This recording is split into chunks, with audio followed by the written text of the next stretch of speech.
Hello and welcome. Thank you for joining us today. This webinar is brought to you from REAPA's program committee. It is our fall webinar titled Conducting and Collaborating on AAPI Research in Today's Political Climate. If you are new to REAPA, REAPA is the acronym for the Research on the Education of Asian and Pacific Americans, and it is a special interest group for AERA, which is the American Educational Research Association. I'd like to acknowledge the REAPA program committee, Soua, Noreen, and Mitsu, who are working behind the scenes right now on the technical support for this webinar. And I'd also like to encourage everyone to please follow us at REAPA_SIG and use the hashtag REAPA, and please tweet any questions or comments that you might have. Also, you can add any questions in the comment box if you are joining us today via Zoom. I'd like to actually begin with a couple introductions. I'm going to have the panelists here introduce themselves and then give us also a background on their research, their interests, and what they're currently working on. I'll start out first. My name is Amanda Assalone, and I am currently completing a postdoc at the Southern Education Association, and we are located in Atlanta, Georgia. And I'll just turn this over now to Dr. Ali, Dr. Hartlep, and Dr. Payne. Sure.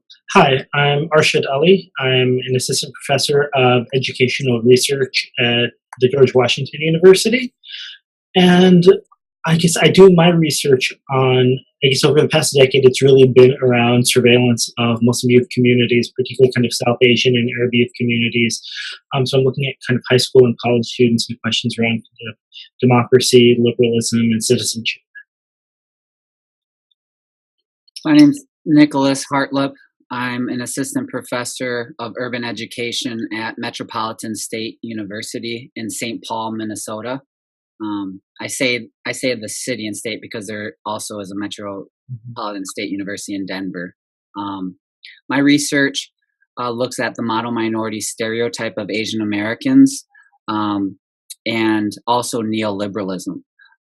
So doing that work and then some work on student loan debt. So current projects would be, I'm editing a book right now that looks at endowed Asian Americans in the field of education. That'll be published by Peter Lang. And I'm working on another manuscript right now that looks at student debt. I'm Valerie Ooka. I'm a professor at San Diego State University. I'm a former first and second grade teacher. I've taught in an all-black neighborhood school to a rural white school. Some of the areas I'm interested in are culture relevant teaching because I'm a curriculum and instruction specialist. So not only am I interested in teacher bias and teacher prejudice, but also what do you actually do in the classroom with children to bring in cultural diversity. Also, I do research on AAPI achievement and a variety of things about AAPI curriculum and instruction also. Thank you so much. That's great. Okay, and so we'll just start with the first question. How has this political climate impacted your research agenda? And we'll start with Dr. Hartlep. So prior to coming to Metro State, I'm the coordinator of early childhood and elementary education, those two programs, licensure programs. Prior to coming to Metro State, I was at Illinois State University. And the two institutions are different in mission and vision.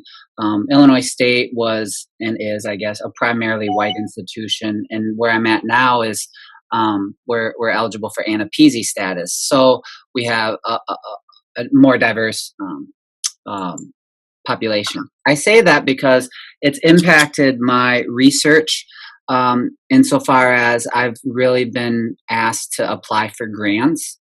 And I have been successful for smaller amounts, but the larger ones obviously are more competitive. Also, because Metropolitan State is not a Research 1 institution or even a Research 2 institution, there are less resources available. but right, at Illinois State, there were much more resources. We had a PhD program, more money available. So the climate and the need for getting and securing external grants currently is a challenge for people like me at smaller institutions.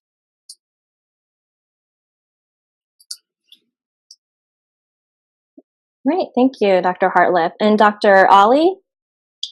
Sure. I think what Nick points us towards around funding is probably true for all of us, right?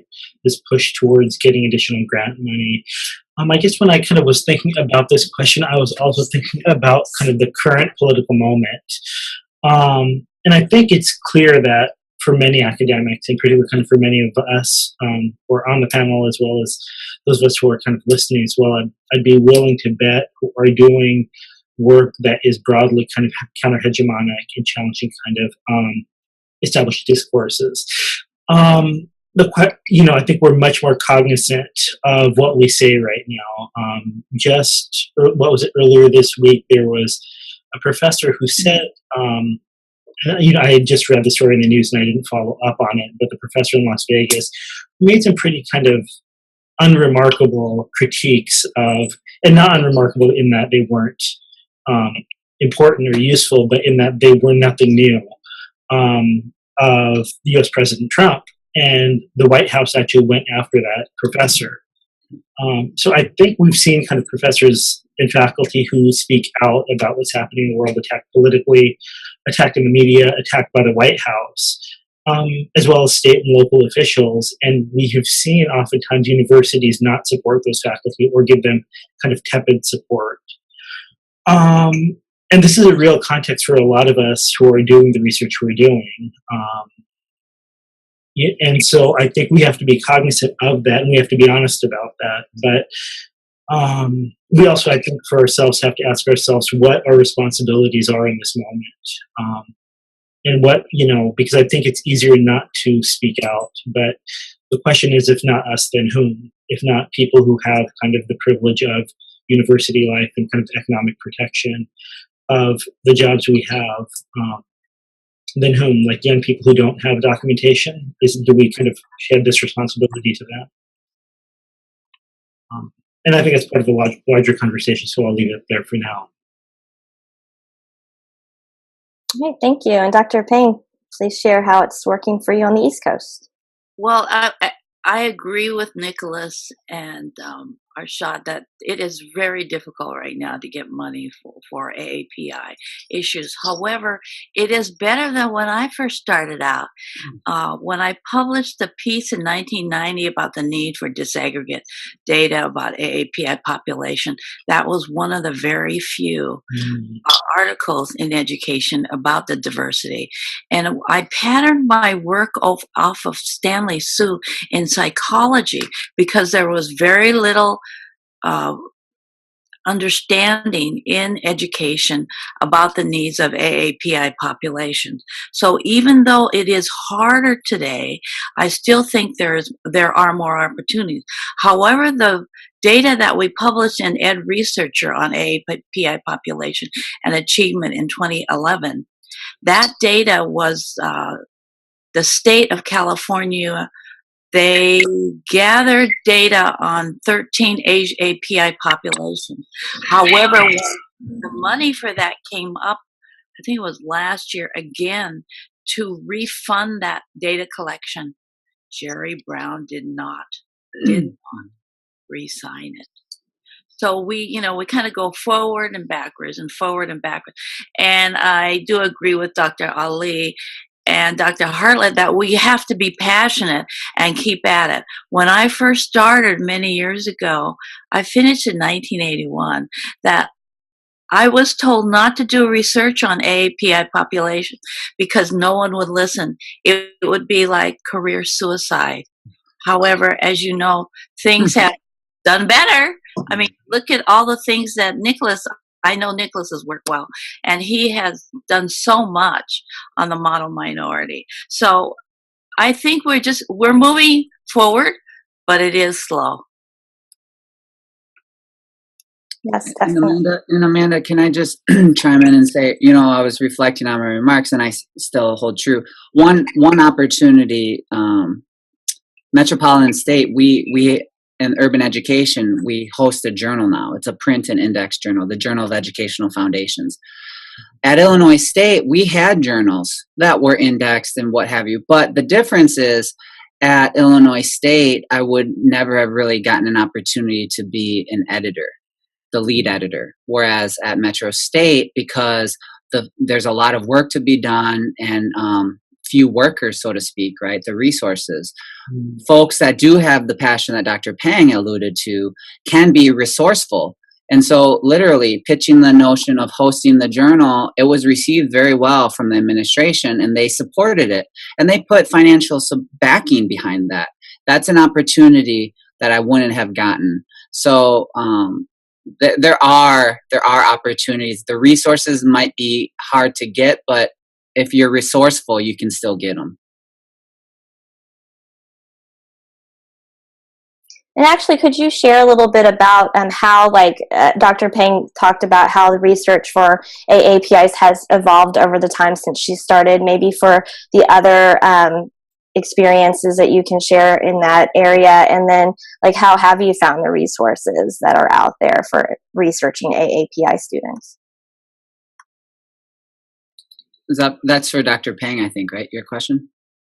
It could be for any of you. I mean, Dr. Pang, you could start off. You're someone who has been engaging in this research, well-known research for quite a while now, and maybe speak a little bit more about how it's evolved through time for you. Well, initially, I was fortunate to get a Spencer Fellowship, and the Spencer Fellowship was on Asian American and test anxiety. And I was able to convince the National Academy members. What you do when you go to that, you give a presentation. Well, first of all, I got John Goodlatte to read my proposal. And then he was willing to write me a letter. I don't know if you know who he is, but he was dean of the graduate school at UCLA and a member of the National Academy. And so because there was very little on AAPI population, that was a negative. But the positive was that you could talk about their stereotypes about AAPI population. So then they thought about it and they thought, oh, maybe there is something to that. And I was lucky to get funded. But it is like Nicholas says, it's hard, but you find these little pockets. I have gotten a little money from the Freeman Foundation, which is a private foundation, and I got that through somebody else I knew. Then I got some money through a very small grant at my university. So I think it's wonderful that Nicholas is at it. At an institution where there might be more support, and as an AAPI institution, there will be more money there.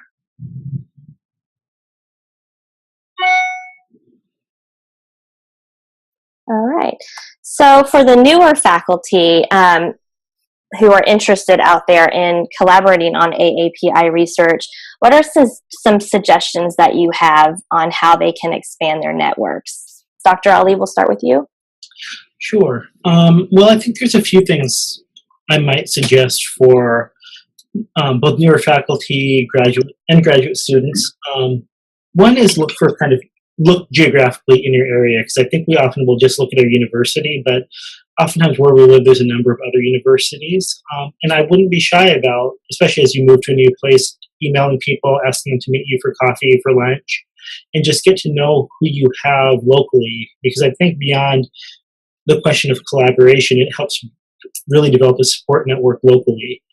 Other scholars who know the topics you're interested in, because I think that's one of the real challenges of doing research on communities that maybe don't have as large of a population, and particularly if we're in smaller places, is that we might be the only one doing the work we're doing at our university. And then secondly, I think really make use of conferences, because I think for many young scholars, they go to conferences, or many of us, we present our paper and catch up with old friends. And one of the pieces of advice I always give graduate students I work with is, anytime you go to a conference, plan ahead and try to make sure you build a relationship with somebody new.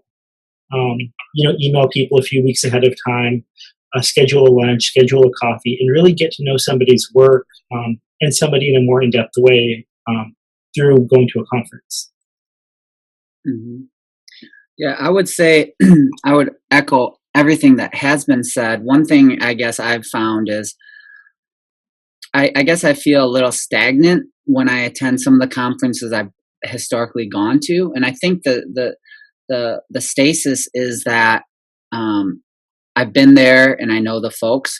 So what I'm trying to say is I've gotten more growth by going to new conferences with new people, because there is this concept of homophily and network theory that birds of a feather flock together, and weak ties are critically important to have.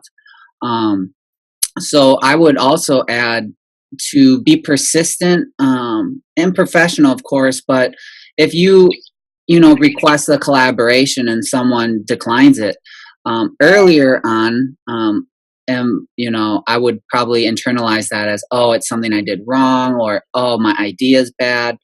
And now I've come to learn, no, it's just because it's just the wrong time.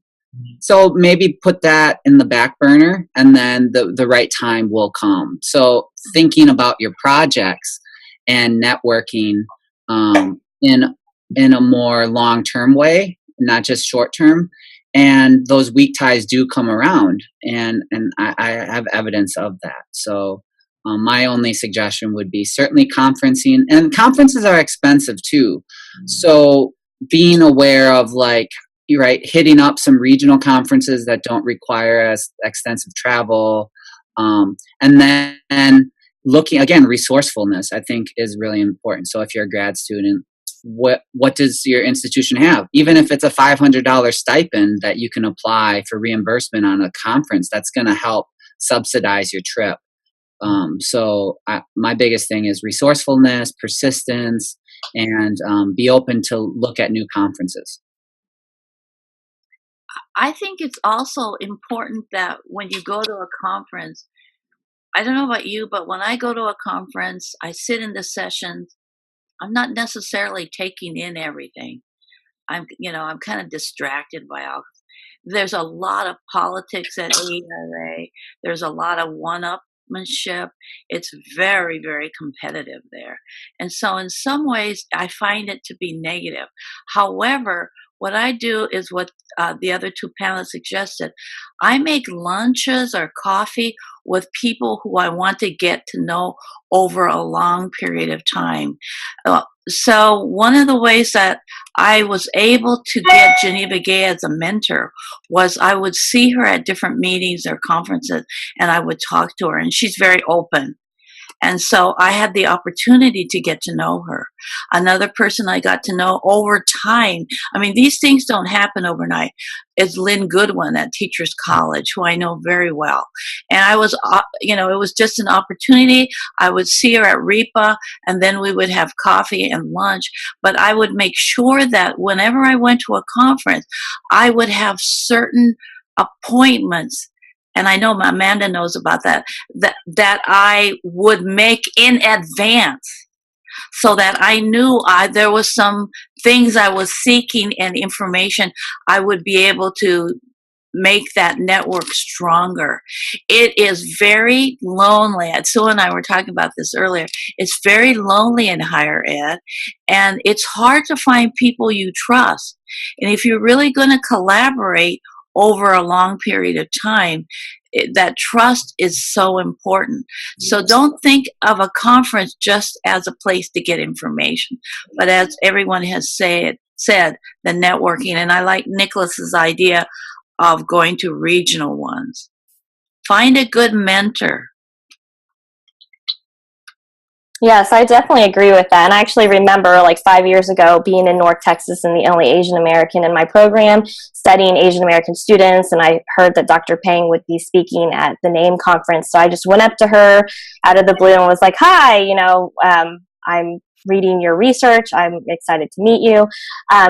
So I was really lucky and fortunate to have that experience. But for the other students who maybe aren't as extroverted as me, who I tend to go up to people and like, you're my new friend, what do you recommend they do as like emailing or, who are kind of a little bit intimidated or scared to go up to people they don't know and just start talking to them about that?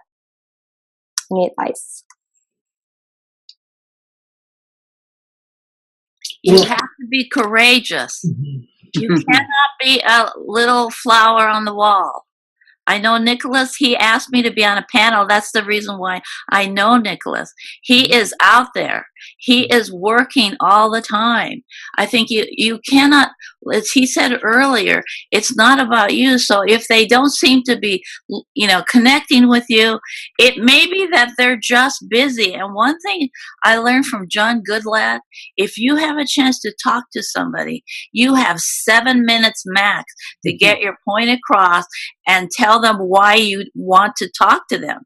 7 minutes, because he said people are busy. So going back to what Nicholas said, it has nothing to do with you. They're thinking about who do they want to talk to? How do they want it? Even these that's one thing I learned by going to the National Academy meeting. They're all jockeying for position to, get Lawrence Kremen, or they want to get to know Lauren Resnick, or they want to, Nate Gage, or whoever it was they want to talk to. So everybody has an agenda, and they're all trying to, complete that agenda. So I think, yeah, similar, like I echo what we heard around kind of trust, around long-term relationships. I think for students, for faculty, for folks who maybe aren't as, who are a little bit more intimidated by having conversations, I think one of the pieces of advice I might offer is to script out or figure out what you actually want to get out of a relationship. Because I think if you know what you want to talk about ahead of time, and I think it's a productive and helpful thing for both people, for yourself to know what you want to get out, and particularly if you're seeking a mentor, to let them know what exactly you want to get out of that mentor relationship. Like, I'd love to check in with you about my writing, or about whatever it might be, because I think it can help ease some of the scariness of those kind of initial meetings, particularly if it's somebody who you've read for a number of years and you feel like you don't know if they're going to respond to you in kind of positive or productive ways. I would say too, and this is more for the graduate school process of becoming, getting your terminal degree. It's very much, this should be part of the process in the socialization of the academy and how it works.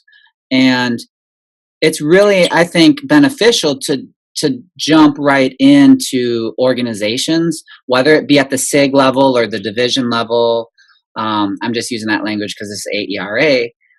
And because you'll be able to make friends, professional and personal, with people that are at the same life stage as you, in terms of, graduate education, pre-tenure, tenure, post-tenure, endowed, whatever you're at. And it also, I think when you are associated with people in the same stage, you have the same questions and concerns, and it's more natural to have conversations like, hey, I'm a little apprehensive of approaching Professor X. Do you have strategies? Or I know your advisor there. Could you, and so it's a lot of, I don't think it's ulterior motives. I think it's just natural, like Arshad said. What do you want to get from it? And just being clear with that. And also, I think it's important, you'll naturally find people you work well with and people that don't, because we are different. People have different writing styles, working schedules, and that would be my advice. I think you have to expect some disappointment, because it is a difficult, higher ed is extremely competitive. And I think higher ed is somewhat cold in a lot of ways. I'm not sure why it's in education is so political. So, you just have to just go on to the next one or come back to that person if you think there is some chance, or get somebody to introduce you to. That always helps. But don't feel badly. That's just part of life. You have to just keep at it. Any kind of career you choose. Yes, definitely. Great advice. Thank you. And then also, what are some examples of some challenges that you've experienced in conducting and collaborating on AAPI research, and how have you overcome these challenges? Dr. Ollie, we'll start with you. Sure. Well, I think it's, in some ways, it's probably the same challenges we face doing any type of research, particularly kind of collaborative work that is, all of us are stretched too thin and trying to work on too many projects at the same time. And sometimes collaborative projects get pushed to the back burner because you have your own writing that you need to focus on. And then I think some of the things that were raised earlier, funding is always hard, particularly for this topic. So it's finding the time and finding the resources. I think those are two challenges that I can kind of think of off the top of my head. I would say for me, challenges. So for instance, we wrote a Strengthening Institution Programs grant. And through that process, like you ask anybody, right? You do your homework. You look at what's previously been funded, timelines, etc. And part of the process for me is scoping out previous projects that were funded successfully in my region, to what's been said, right? Because proximity, you want to be able to talk to these people. Well, long story short, I came up against a challenge that here you have, right, an institution that serves a large Asian American population.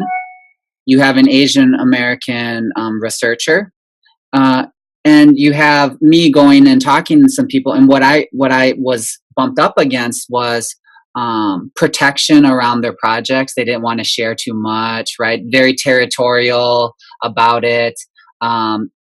Whereas I've had other cases with other grants where they've sent the whole project narrative. Like, here it is, and other grants, they post it on their websites. I say that because that's a challenge when you're trying to partner with other people. It's like, well, why are you asking? If I give you this, that's going to help you, and that gets to the competitive ethos. My workaround, I guess, has been, you attempt, and then if that occurs, then you go elsewhere, and you find people that are more open to collaborating. Because you ultimately want to work with people that want to work with you, right? It's a partnership. And so, lastly, one challenge is if you are being used, right? So if you have and let me just clarify. So let's say that you have access to participants and you have a collaborator approach you and say, well, you're Asian American, you have a lot of Asian American students. I want to do this survey. Can you get data for us? You can be a co-author. At that point, I think that's a challenge because you need to work out the politics and the parameters for that relationship so your population is not being used.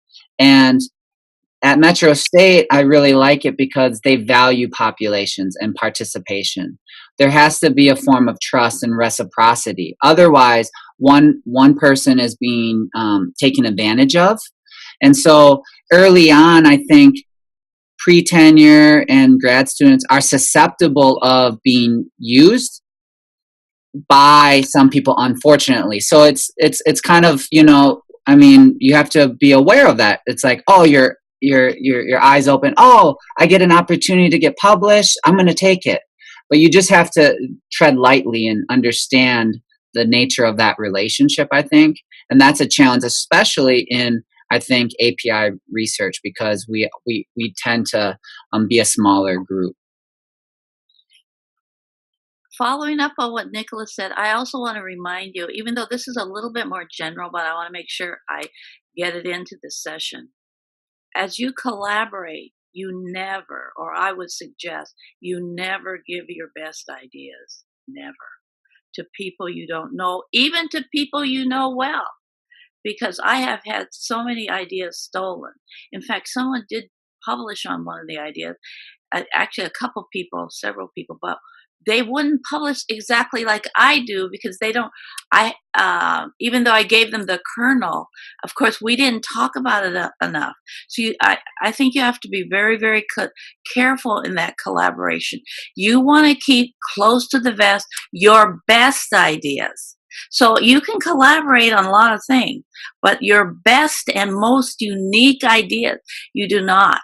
So the piece on the disaggregate data out of achievement that we published in 2011, I wanted to do that in 1977, but there was no data available. And as I said, it is very difficult to get disaggregate data on so many AAPI population. So again, we hit that ceiling of achievement data. It's hard for us to get it. Number one, because there's such a stereotype, as Nicholas has written about the model minority. That stereotype is in the minds of almost everybody I know. It is so pervasive.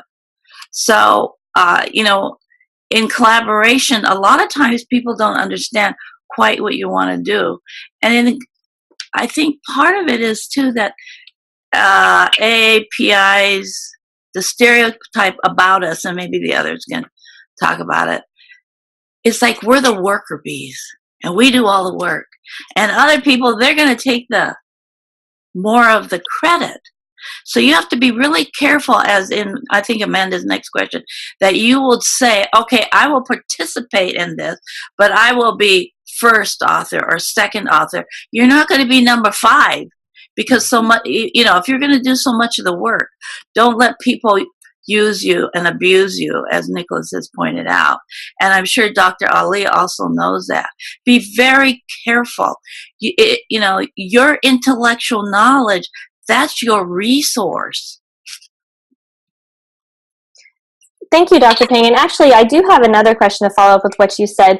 How did you handle working with that colleague, or even seeing that colleague after he or she took your idea? Because I have heard that from other scholars about colleagues reading their work and taking their ideas, using part of their work as their own.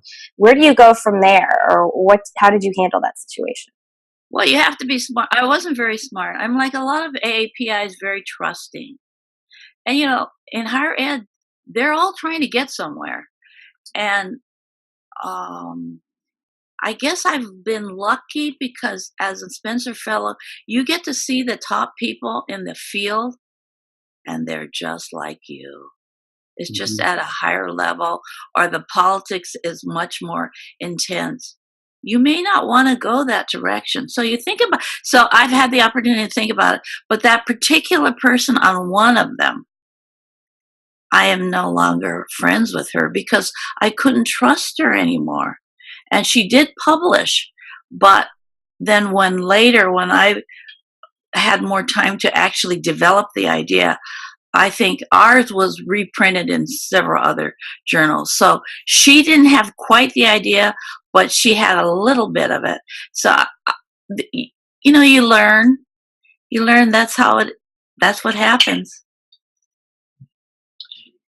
Now, I wanted to return to kind of Nick's point as well, particularly about kind of being used and engaging with, particularly for many of us who work with communities that we're connected to in personal ways, or communities that we've built long-term relationships with.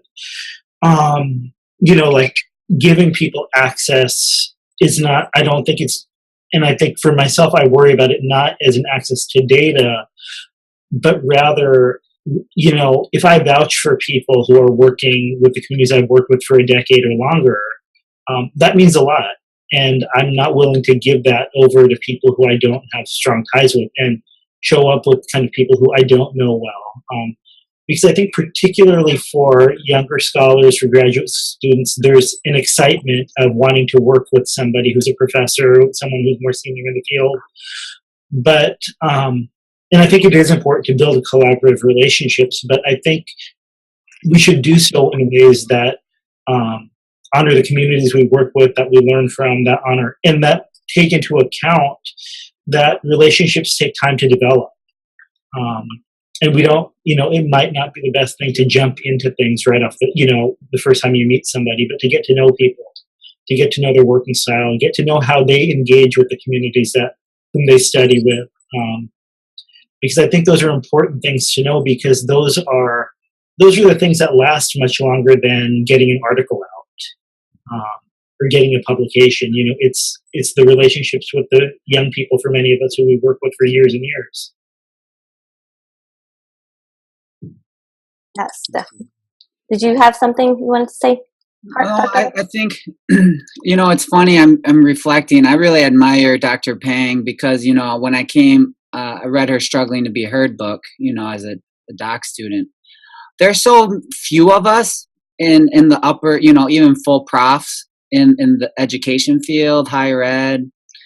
And I think certainly there are going to be many good apples and there are going to be some bad apples, but the thing that you want to look for are the mentors, are the sincere ones, right? So I think of like a Suzanne Suhu, Valerie Pang, a Christine Sleater, those folks, a Kevin Kumashiro, those types of people for me have been there, because if they've kind of given you some positive feedback early on and they want to see you grow in your intellectual, thinking about things, they're always going to be there.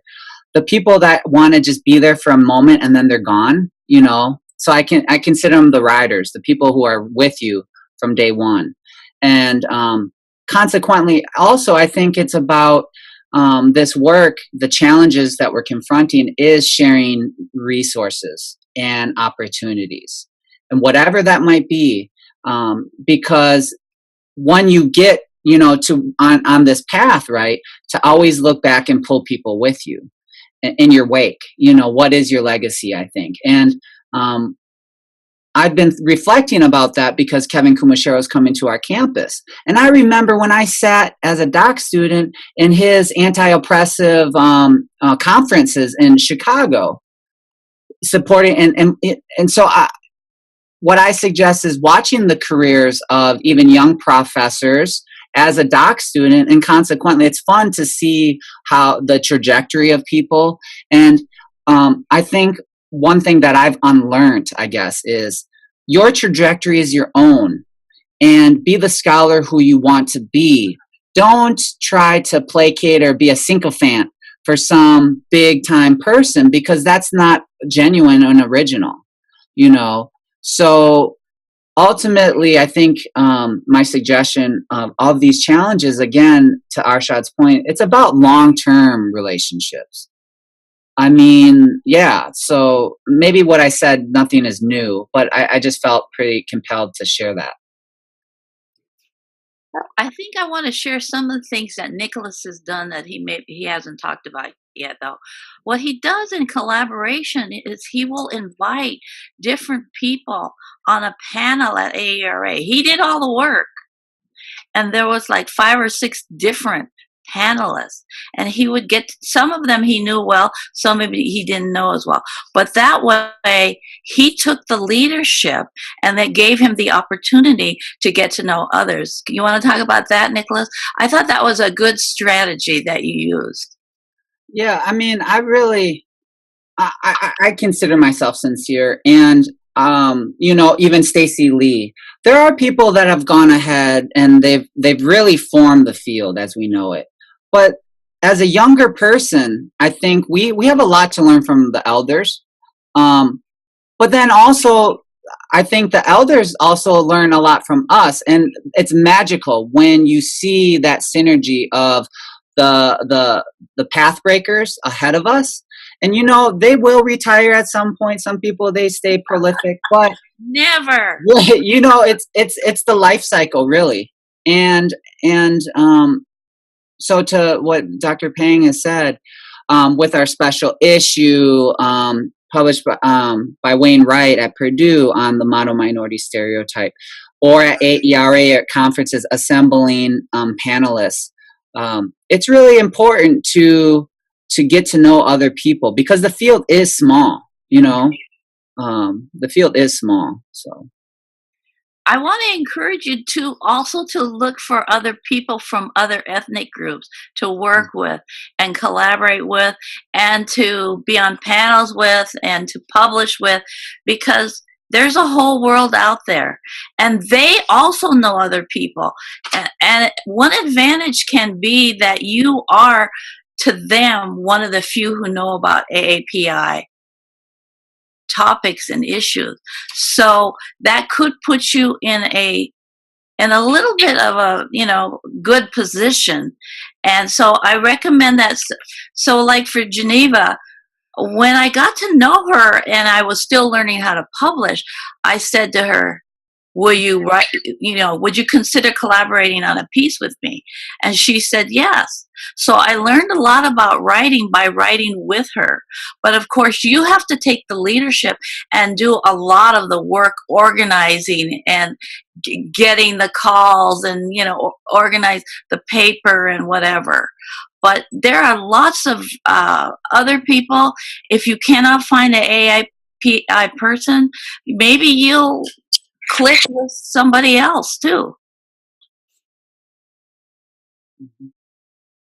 Yes, definitely. And I also just want to point out too, just in the AAPI population, like this panel, we're all very diverse, and let's not forget the Pacific Islanders. Their experiences are very different than Asian Americans from the South or from the East or the Southeast. So I definitely agree with that. Find other groups of students and colleagues to work with. Now, Dr. Ali, I believe that they did share some of their strategies and guidelines that they've used with collaborating with other colleagues, other people who study AAPI issues. Do you have anything you'd like to add about the strategies and guidelines that you've used? Well, I think I echo what has already been said, about having clarity about what roles people play in a collaborative project. Deadlines, responsibilities, check-ins, but also I think what's important, and sometimes we forget, is theory and framing. Like, what are the ways in which people are writing? What are the ideas they're thinking about? Because I think, and I haven't been in this position, but I would be worried if I were writing with somebody whose work I didn't know well, and they were framing things in ways that I wasn't comfortable with. So I think those kinds of questions are important. Like, what are people's politics? And how are people going to use the data you collect together? And what happens to that data after you publish with it? So I think all of the technical logistical things around who owns that data after you've written on it. Can people keep continuing to write on it by themselves? So I think just having clear rules, clear responsibilities, and a real conversation about all of those things, including kind of authorship, like Valerie mentioned. I think those are the things that are important, because even when you work with close colleagues, you want to have those conversations, because you don't want there to be misunderstandings, because you don't want an article to ruin a long-term relationship.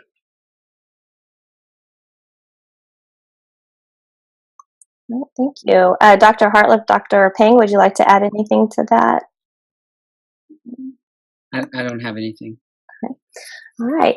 So going on to the next question, do you have any other advice for AAPI scholars, new graduate students, maybe even postdocs like myself who are going on the faculty market right now? What kind of advice would you give now in your situation?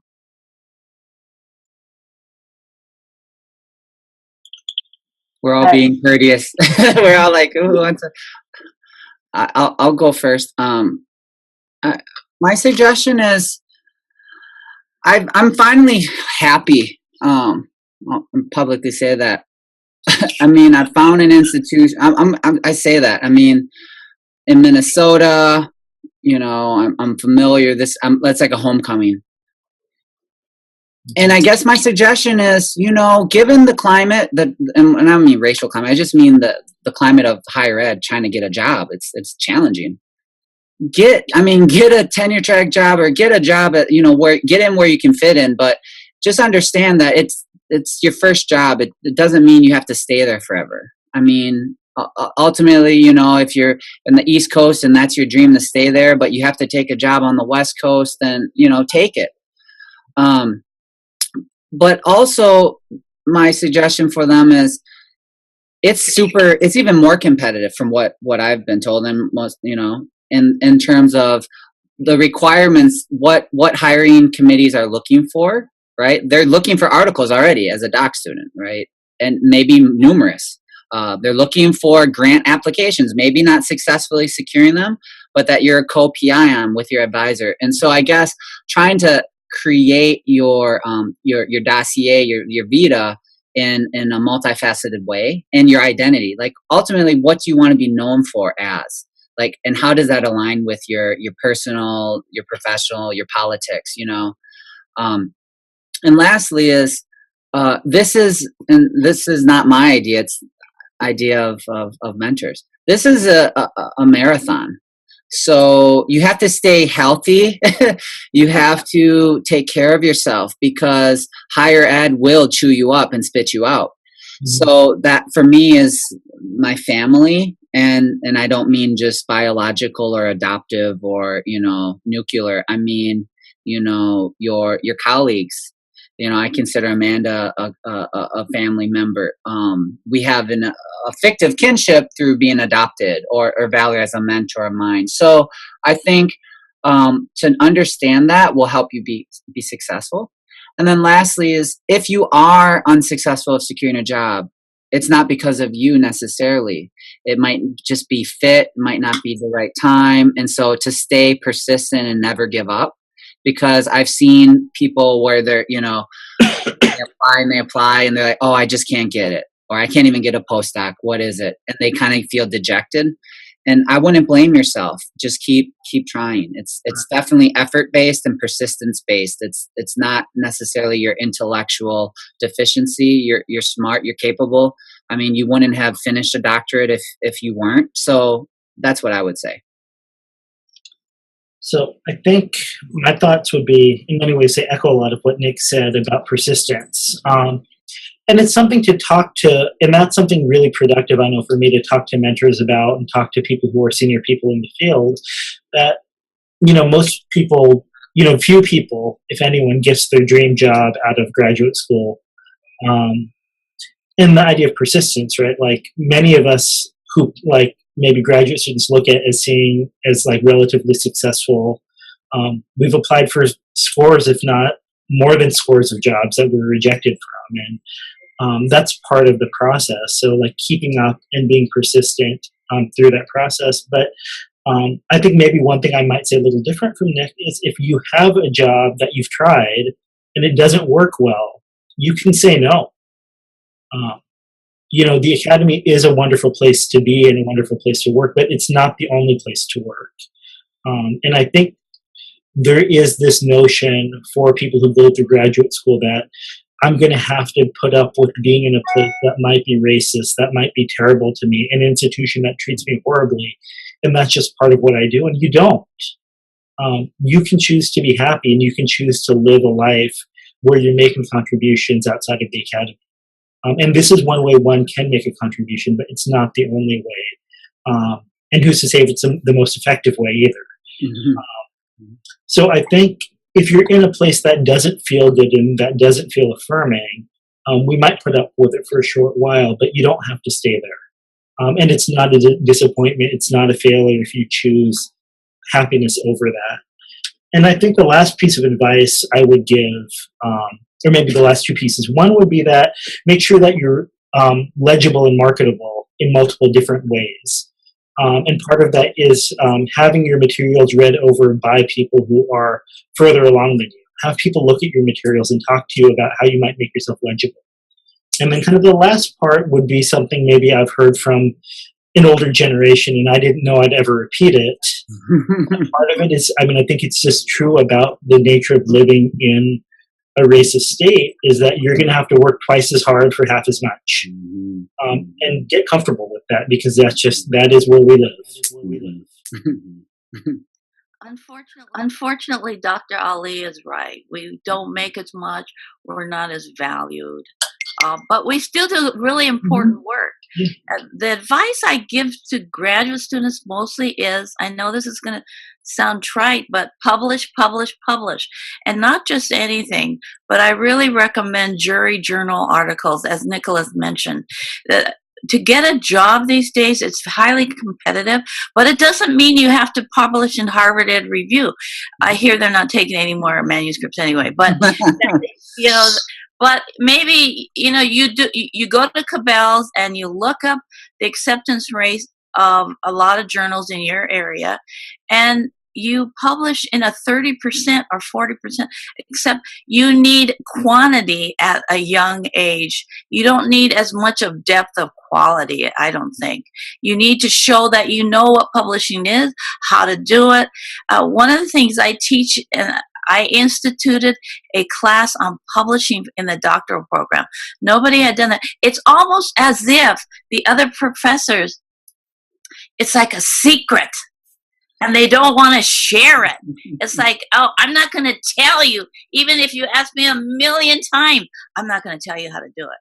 Because I asked a lot of senior professors when I was young, and they wouldn't help me at all. They were not interested in, you know, maybe, I don't know why. For whatever reason, I was an Asian American mother with 2 little kids. I don't know what it was. They didn't think I had much promise. So I think you just have to be persistent. You have to be smart. So you have to look for the right journals. Maybe even you email Dr. Hartlep and ask him if there are any special, you know. It's our journal. We need journals. We need articles. Yes. What are they looking for? What are the topics? And I know that if you have some ideas, you might be able to email him and he'll give you feedback if there's any merit to those ideas.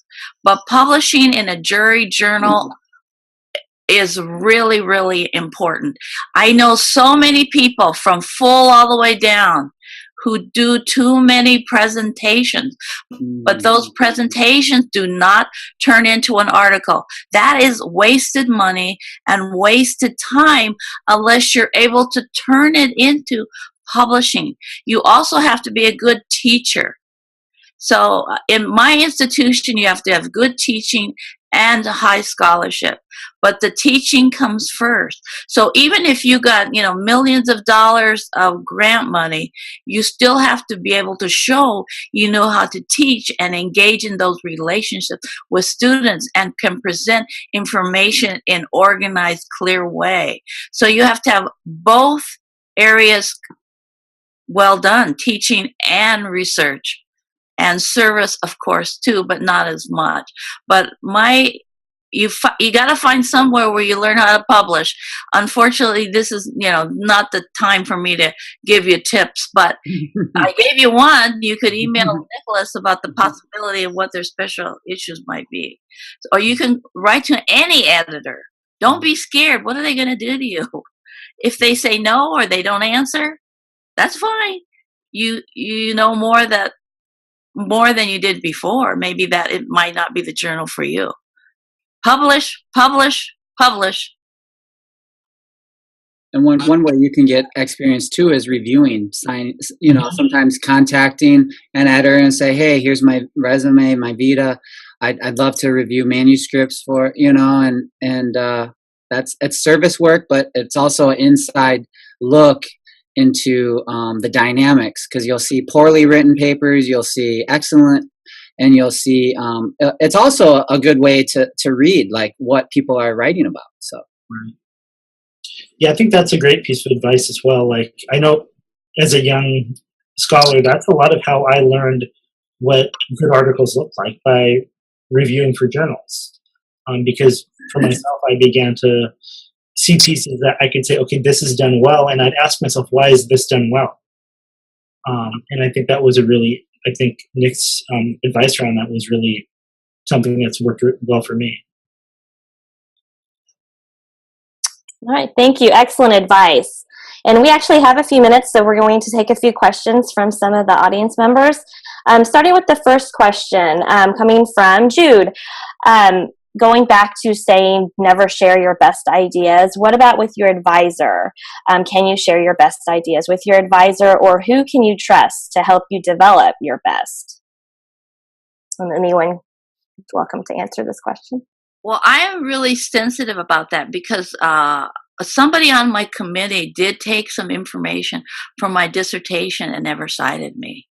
So I think it depends what the information is, and you have to just expect maybe. So what happens is they don't necessarily do it on purpose. They heard something from you. They think they take in that information, and later it might come out a little bit differently, but it's actually came from you. But it's slightly, they use it in a slightly different fashion maybe, and they don't even realize it that they've done that. Now that's happened numerous times to me. So I am careful. You do have to trust people, and usually at a graduate level, you don't have ideas that are well enough developed to really have something that is so different. But I do know people like Soua. I had him in class, and I would tell him, I think it's better that he developed that idea by himself. I would say it's not to minimize this serious thing, but let's just be honest. Talk to other people who have had him or her, whoever your advisor is, to see their experience, like a Yelp review, right? Like, oh, this is because I think that's important. And it's not you're going behind back, but what are the internal dynamics of the department in which you're working, right? And so, yes, I'm glad this was brought up. I tell all my mentors that to keep your stuff close to your chest.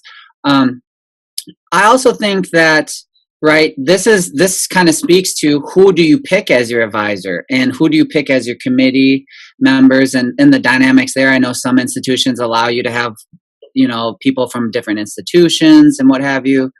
My suggestion is and also not necessarily your advisor at your institution will be a lifelong advisor. I mean, you can have advisors all over and mentors, but if you're a protege, look and emulate the behaviors and the practices of your mentor, right? And that might mean taking the lead as a doc student and assembling a writing group of only doc students. No advisors need to be there, and where you go to a coffee shop or someone's home and you write. And so there's different manifestations. I've heard people do book clubs and then they meet at a restaurant and they talk about it. I share that because I think thinking about this is if you can trust your advisor or not. Your advisor certainly has a role to play in your dissertation and your education, but when you cut the cord, so to speak, and then you're off, you have to show that you've grown and you're more than in the shadow of your advisor. So what I guess I'm trying to say in a non-succinct way is to be a leader as a doc student, like behave in ways that you are a leader. Take leadership, run for office in elected positions in associations, because in a moment, it's not a magical moment. You defend your dissertation, you're somehow different. You're in process. You're intellectual now. And if you start to think it's different, then I think you're going to be sorely disappointed.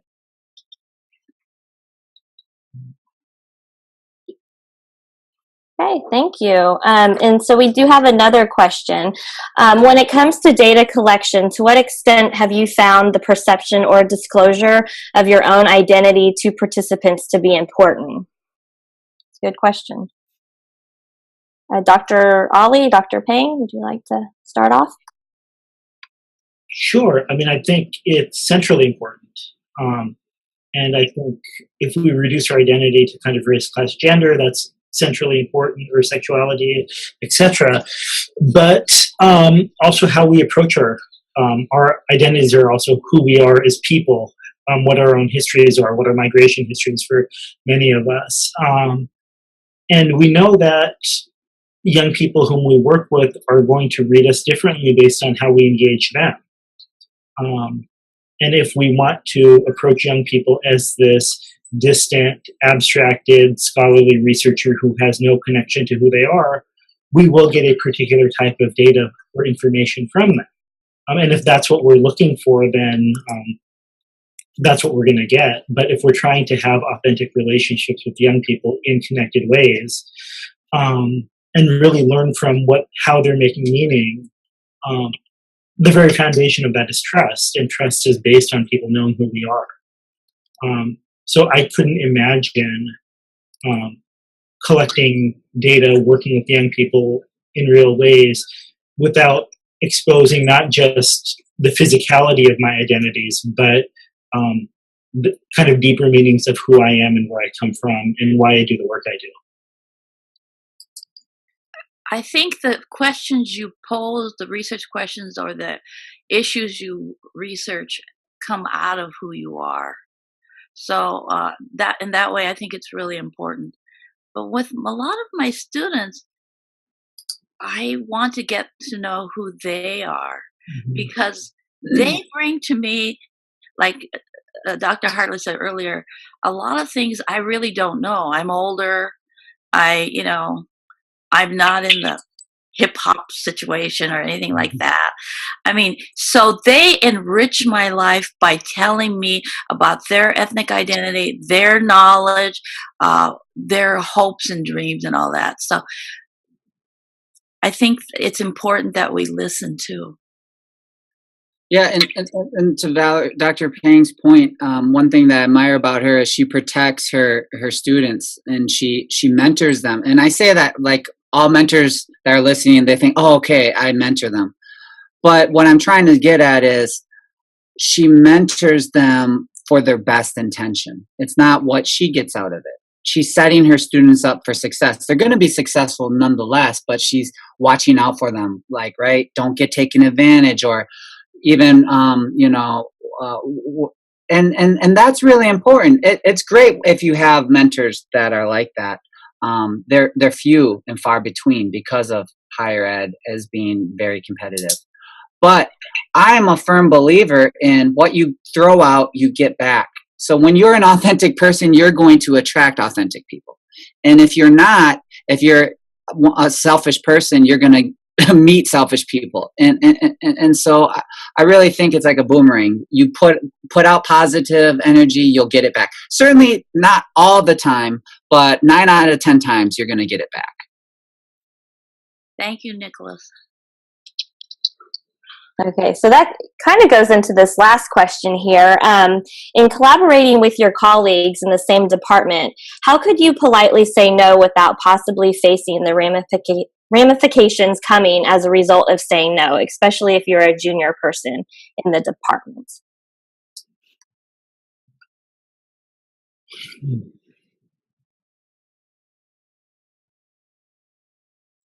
I think the junior people should answer. Arshad, you got this one. Well, so you posted a response as well, Nick. But I think some of my thoughts might be that. I mean, I think it's a tricky question because I think it's really contextual in how you respond, and it depends on the person, depends on who you are and how you're situated. But I think kind of Nick's response of a slow no, hey, let's talk about it, let's think about it. But I think you can also say, which I think is true for all of us, I have more projects than I have time right now, and I just don't have the time to work on anything new. I can't put anything new on my plate. Because I think that's probably true for all of us. And the times we say yes, we probably shouldn't say yes, even when they're great collaborative projects, because we're already behind 2 years in writing. So I think oftentimes it's not, and for me that often is not it's not an untrue or inauthentic response. because there's a reality that there's a time where I might prioritize specific projects because I really want to work on them, but not because I actually have the time to do them. Yeah, I like what Arshad said too. I guess in the text I said a slow no beats a fast yes, and I guess what I'm trying to get at is like lawyers, right? They drag things out. So what I mean by a slow no is saying, "Oh, well, that's a great idea. Let's talk more about it." And that approach, it helps because obviously you can't just say yes to a project you have no idea about the collaboration. It's going to take time. But then also, depending on that faculty member, who in this case, the person who typed the question is a senior person, they might, quote unquote, go away because maybe someone else gave them a fast yes, and then you're off the hook. But also, I think one thing that I've learned, and it goes back to an earlier comment I mentioned, is if someone says no to you, right, don't take it personally. There's context to why they said no. One thing that I've learned is to say, oh, well, I have a lot of projects going on, but that sounds really great. Let's talk about it. In a month or two, I'll have more bandwidth. Would you be willing to wait for me? Like, will you hold my spot? And I think that communicates something different. It shows the senior person that fundamentally you want to do it, but at this point you don't have the bandwidth. But then also it communicates that, hey, you asked me, and yeah, I'm willing to wait. I can wait a month or two and you can still participate. And then also it allows an opportunity not to go by you. I've heard some grad students at some selective, very elite colleges say like things like there is the Boilermaker way or the Madison way, in which that communicating is you never say no. Because if you're known as a person that says no, you'll never get another opportunity. I don't think that's actually accurate. I think that if you do good work and you are well connected, people are going to invite you to collaborate. And again, like I said, this is a marathon. Don't kill yourself, and many opportunities are going to come along. Though I agree with both of my younger colleagues, I have to say that when you're an assistant or graduate student, you're kind of, the politics are so complicated. And I do agree with Dr. Ali and about being authentic. But maybe what you could say is, I'm really interested in talking to you about that publication and idea. Could I bring along my friend so-and-so so that you will have support and you could still do it, but there's somebody else with you. So you don't feel that you're kind of stuck with that senior person, and if you feel that you're going to be abused or whatever. And oftentimes graduate students, unfortunately, are abused by senior people. So if you bring on one or two, so you could see how they react, and if they're open, they're going to say, oh yeah, more ideas, the better. There'll be more energy. There'll be more synergy. There'll be more people to do the work. So I would suggest other ways to kind of deal with it. I know that the easiest way is to say, maybe later, or can we talk about that at another time? But sometimes you may want that opportunity. However, you're not sure about working with that person, that particular person. So then build in some protection for yourself. Wow, thank you. This is great information, excellent information. Thank you so much. So we are at time now. I'd like to thank the panelists again, and I want to thank Soua and Noreen and Mitsu, who are working behind the scenes to make this webinar happen. And also, please reach out to our panelists. You can find their information at their institution websites. And also, I hope that all of you will join us in person at AERA. The conference is in New York City this year, and it will take place April 13th through the 17th. Thanks again, and we will post a recording shortly. Enjoy the rest of your day. Thank you. Thank you. Thank you, Amanda. Thank you, Dr. Pang, Arshad. Thank you. Yes, thank you, everybody. Thank you, Dr. Pang.